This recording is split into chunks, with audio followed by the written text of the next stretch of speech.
na makambo ba ibisaki biso ya sens unique. Ça n'a pas réussi. Tambolité. So bazo ba ça marche un peu. On les a ba rapport à papier, ça le kuta. Biso ne tozo ba victime. Biso ne ba usager à route. Et loko wana tambolité, prenez le courage d'abandonner cette voie-là.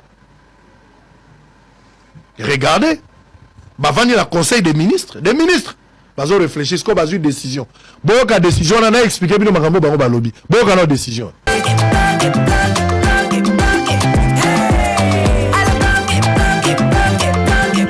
Oyoki elengi ya Congo.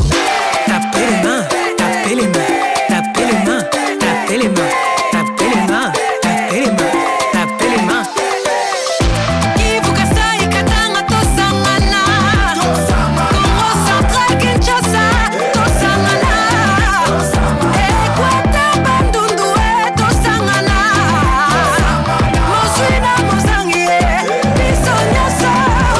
Na makambo ba ibisaki biso ya sens unique. Ça n'a pas réussi. Tambolité. So bazo ba ça marche un peu. On les a ba rapport à papier, ça le kuta. Biso ne tozo ba victime. Biso ne ba usager à route. Et loko wana tambolité, prenez le courage d'abandonner cette voie-là. Regardez. Bavani la conseil des ministres. Des ministres. Bazo réfléchir ce qu'on va une décision. Boka décision on a expliqué bino makambo bango ba lobby. Boka no décision. S'agissant des embouteillages, le gouverneur de la ville de Kinshasa a été instruit d'envisager comment procéder dans les prochains jours à la vérification des contrôles techniques, assurance, plaques d'immatriculation, avec comme conséquence que ces contrôles réduiront le nombre de véhicules en circulation et par ricochet influencera les embouteillages. Des stratégies oya liboso esuki pa échouer nango mais bazangi courage ya kweko lwabino que stratégie tozwaki ya basasi ni qu'on a échoué. Ils ont manqué juste du courage et de l'honnêteté intellectuelle. Maintenant ils changent de forme. Ba ina forme mso habité, nous prenons la décision bazozwa dans les jours au kota. Ba liba banda contrôle ya ba plaque d'immatriculation. Je suis tout à fait d'accord. Je ne peux pas m'opposer à contrôle ya plaque d'immatriculation parce que ça fait partie même de la sécurité à Mboka. Ce qui peut tout les angi plaque est dangereux parce que ceux qui ont les angi plaque que ça la forfait que ça la makamsu yamabe on ne sait pas identifier. Donc moi tout gagner ce c'est les à la plaque. Mais moment où bango va juste stratégie zanini to go identifier bami tout les anga ba plaque. De deux bateau nos pas l'assurance te fallait ba son assurance. De 3, bakota la peu ba vignette. Donc ko bangi sa batu o baza en ordre te, bako vandi sa bitu kala bango na ndaku, ndeko permettre batu ndambo batikali na mitu ko banda kotambo. Mais ça ce n'est pas la solution. Bozo créer gros ni musu na kati ya société. C'est vrai que cette opération pourra donner de l'argent à l'État parce que l'État a au côté sambongo ya plaque d'immatriculation. De 2, et qu'on sambongo on a vignette, ceux qui l'État a lancé opération à la vignette. De 3, et qu'on s'appelle l'État mbongo pour la assurance, to assureur ndambo ba rezo mbongo. Je suis tout à fait d'accord, ça c'est le côté positif. Mais bilo bozo penser que ceux qui salami batu ba vana na ndaku, ba ko banga ko bima ba bando kanga batu, finalement fluidité en zélé kozala les gens vont rouler facilement. Mais ça décision éphémère et ça pour combien de temps? Et si tous les Kinois décidaient d'acheter ceux qui 70% ya batu basombi biloko nyonso bozo lobana bozo na onine ozomona ke bozo tâtonner na ba décision bozo sur les embouteillages. Vous n'avez pas posé un bon diagnostic. Moi je vous pose la question, quand le chef de l'État zalaka libanda to ba pa chef de l'État bazoya awa na mboka ko banda aéroport ti place à kokoma, pourquoi na nzela embouteillage ezalaka te? Pourquoi embouteillage na nzela ezalaka te? Et là, il y a des délocalisation de bus nyonso. Côté le maya pamba izalité. Mutazo tele makaka na place oyo ba arrêt à transport ezali. So vous en arrêt à transport te moyo tele mezate. Et là et il y a aussi la présence policière et puis ba sala ba opération mixte. Des fois na ba na mura ba za garde républicain ba pe ba za place wala. Embouteillage ezala raté. Ce qui général moko azoya colonel ministre et député azala ba policier na ye akuti embouteillage ndeni ba fongola kanzela ba kendaka liboso bazo l'exami to kanzela fungwami. Pourquoi bozo appliquer en côté?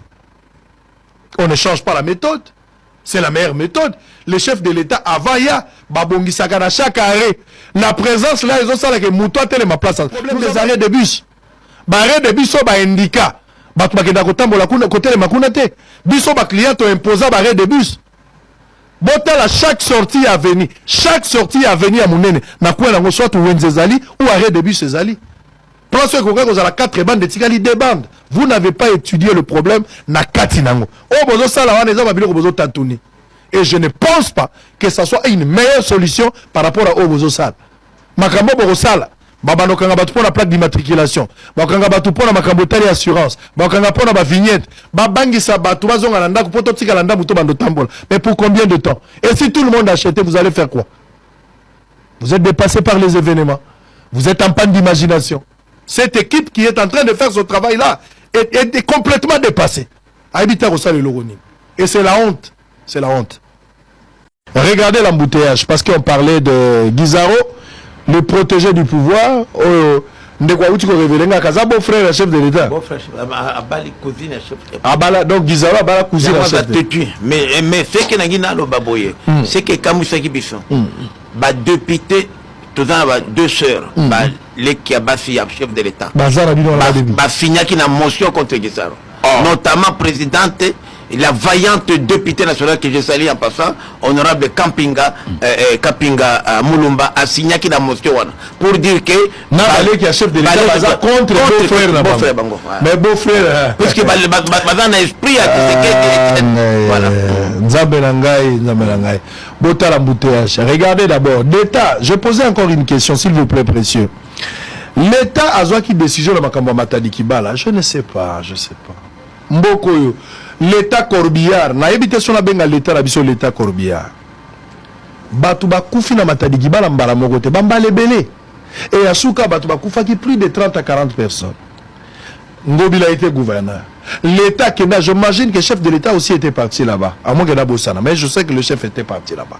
Bazu décision babomi wenze matadi kibala batu bakoko te ka na matadi kibala te po batu bakufi nzela wana mituka mine nezoleka balongola bato l'État zwaka décision te wenze moko za likolo basali bato bake ndoko tanatanda bakotsa bango na wenza mine na minute wenza matadi kibala ezongi ndenge ezalaka bato bazoteka même le sol bobo sali ba wei même pas 5 ans même pas 10 ans bobo sali ba wei le bozo zela ya sika ba wei ya sika ba ya ba wei wana botondi bango déjà boluka siko ya sika na wenza matadi kibala. L'État a décision, population a bangisa l'État, kebayo. C'est aussi minga songa la soba, bangisa l'État, pe l'État zonga sim.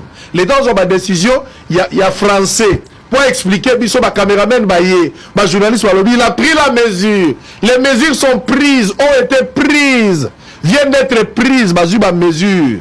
Batongi elambate. Elambate tikali pas couturier tilelo. Matadi kibale koza su wenze. Toka soni mokonzambo kakendaka kuna est-ce que batadiki bale koza su wenze Kinshasa invivable. Regardez, on se retrouve après, on va prendre caméra, on termine, je vais prendre la deuxième émission. À tout à l'heure. La problématique des embouteillages dans la ville de Kinshasa est loin d'être résorbée malgré plusieurs mesures prises par les autorités compétentes. Ici sur la nationale numéro 1, à la hauteur de Matadi Kibala, dans la commune de Mongafula, la population ne cesse de faire face à des embouteillages monstrueux. Après plusieurs morts et dégâts enregistrés, la nationale numéro 1, au niveau de Matadi Kibala, demeure toujours dans un décor de marché pirate. On y voit des montagnes de immondices, de caniveaux bouchés, de parkings fantômes, de véhicules et motos se trouvant sur la voie publique. À cela s'ajoute un effectif faible des agents de l'ordre pouvant ainsi réguler la circulation sur cette route d'une importance capitale. Très touchés par cette situation, quelques personnes rencontrées ici demandent au gouvernement de savoir s'y pencher afin de résoudre ces phénomènes qui rendent la circulation difficile sur cette voie d'entrée de la capitale. Chaque jour, tu as des difficultés. Bamboutiage epai, bafoule epai, makambo epai, donc vraiment c'est la biso passe ma casse pour na biso bana mboka. Parce que na biso zali pona ba konzi mboka, baté la biso makambo ezole kana kati ya ville ya Kinshasa. Na Matadi Kibala tala nele ba mutu ba boye, ba tusi bazoya na makolo bantu ba bukana. Biloko ebele donc moyen zalité bio to ça logo te me yana ngai. Batu ya kini bango ne batu batiaki kotia balobi badosa na compte ya kini ezobonga sikoyo nayebisi bango mpo ngamu natalaka parcelle oyo nayebisi bango na ah yaya bino bato ya kini ezobonga bozotiela nga fulu awa ti mokolo nini bokolongola o toya kolongola lendi naloba esali lokola 4 lendi ekenda bango bakenda libela bayaka bango suki mposa na biso eza bato ya kini ezobonga anteti nango balobi eza guverner ndenge atindi bato na ye baya kosalela biso kini ebonga ezobonga soki ezobonga soki ebonga asala suivi na bato oyo apesi mpo biso tozala à l'aise tala na bisika tozovanda vraimen bongo biso bamagasin bato bazofutela sikoyo bazondima te ke eza kini ebonga bazokalisa kolo lupango moto atindi batia matiti wana eza madini singa personnellement na travaille na uta bumbu nazokende ti terre jaune mais depuis embouteillage ekanga biso awa si sikoyo na ala embouteillage tobanda embouteillage depuis 6 heures si sikoyo 10 heures déjà embouteillage ezo existe kaka bon oyo biso population toyomituna ministre na biso ya transport ministre na biso ya transport Jean-Pierre Bemba akoki kozwila biso solution te na makambo etali embouteillage na ville province de Kinshasa parce que embouteillage ezo se dégénérer partout embouteillage eza na Gombe embouteillage eza na Tchangu embouteillage eza ntina matadi mala lasi bapoids lourd ezali embouteillage ezo existe accident soki esalemi mpo balongola mituka mbala moko bakolongola mituka te bakotika mituka wana ekangi nzela toza na debonde route nationale numéro 1 eza na debonde epuis bande yango eza mikie soki bino deya bokangi bandi moko botiki yango wana mpo mutuka sikoyo montare na biso te mba baebele bazokota na bandi mosusu bandi wana mosusu ekoma satire de façon ke mituka oyo ya bandi wana moyeneke eza te mpo bakomokabola bandi moko de il faut bozela. Il est pressant que le gouvernement congolais recourt à des mécanismes efficaces et efficients pour arriver à rendre fluide la circulation sur la nationale numéro 1 dans sa partie de Matadi-Kibala, chose qui aidera à réduire le danger que courent au quotidien les hommes et femmes qui fréquentent l'UDPS au pouvoir. Je parle de l'UDPS au pouvoir. l'UDPS a le pouvoir à la présidence, l'UDPS a le pouvoir à la capitale. Infrastructure aussi, IDPS. Donc, à présidence, il y a IDPS. Tout ça, gouverneur, il y a IDPS. Tout ça, ministre tutelle, ouais, il a chargé à commander à IDPS. Trois IDPS n'attaquent. J'ai oublié marqué. C'est quoi le problème? Qu'est-ce qui se passe? Qu'est-ce qui se passe? Qu'est-ce qui se passe? À quand la fin de cette mélodie? Donc, zéro n'est pas abonné à battre. Na Kinshasa, les locaux tambola bien. Bando qui bat pas l'avantage. Pondo qui a quoi limoi, combien avant yon dans la moutouk. Au vu aussi de tout le monde. Ba député provinciaux. Ba vite bozela la dosala. To bandi déjà kota kabinda. Tiens, bozela na faire mandat aux avoyas. Mais c'est quoi le problème? Il n'y a pas un plan d'urgence. La route principale, elle est là. Du fait que c'est pas leur problème. Nous sommes espoir et bateau. Bien que nous d'accord, fallait plutôt créer des routes et contournement. Basali baso mouton, on les toujours souffrir. On a assez entretien zaté. Ou on les a lancé, ma camion se lancé, mais bota la état en route. Foner moussa na ezalaka nini, foner moussa les akane. Opposition, majorité, pouvoir, petit peuple, bisogno sont toujours les gars dans conditions. Le gouverneur des autres la ville là la paix à la mouki. Ministre infrastructure, ba député à législature na habité. Problème est à nini. Est-ce que va député, c'est une question, c'est pas une qualification. Est-ce que va député au bazar de l'Assemblée nationale, comme va TikToker, je ne comprends rien. Oui, il y a des réalités à terre. Député à légiférer, ou à contrôler, ou à défendre les intérêts aux Anakatia capitale. Une humiliation extrêmement grave. Voilà son mouton. Papa Zoya, tu vas dans une émission, mon quoi. Tant que Papa Zoya, j'ai coco, Rosala, j'ai dit, faut y avoir. Je coco, j'ai dit. Papa Zoya, papa Lingara salité. Il faut me dire que Kokalana et Lambana. Bo bengana batula balabala na chango. Bo komboli balabala. Et donc, tu as la sabatute. Bilo pebola la papa mona bilo mingite la balabala. C'est quoi la suite? Pape est parti. Surtout le rôle à Koufi nae. Salité Zominam. Ça, c'est que tu vivant, tu as une espoir à Kozong. Mais à Koufi, tout le monde a dingue. Donc, la Bible nous a promis qu'il y aura résurrection des morts. Ba mort en Christ, il y a Congo, il y a Zongi, ba Okamo, qui ça, c'est un dingue, ba Monelu. Il prend ce combat, mort à Zokam. C'est quoi le problème? Donc, il faut que ça s'arrête. Gizaro est calme chez lui. Bouma est calme chez lui. Nyoso makambo mokilango mabomba mika na mabomba mi kokansaka te yo ndo leki bato nyonso na pasi eza na motu mosusu pasi na ye so bapesi yango mpa na yo nayebi te ekoma likambo mosusu. Voilà pourquoi mikumba bapasi kolela minyoko ebongi kobwaka yango kaka kokende kotika yango epai ya Yesu Masiya ya Nazareth. Gouverneur na bino wana Kisasa wana o batia ye na mama Marthe pongi ya ndenge wana bandeko na ngai na mona ba gouverneur me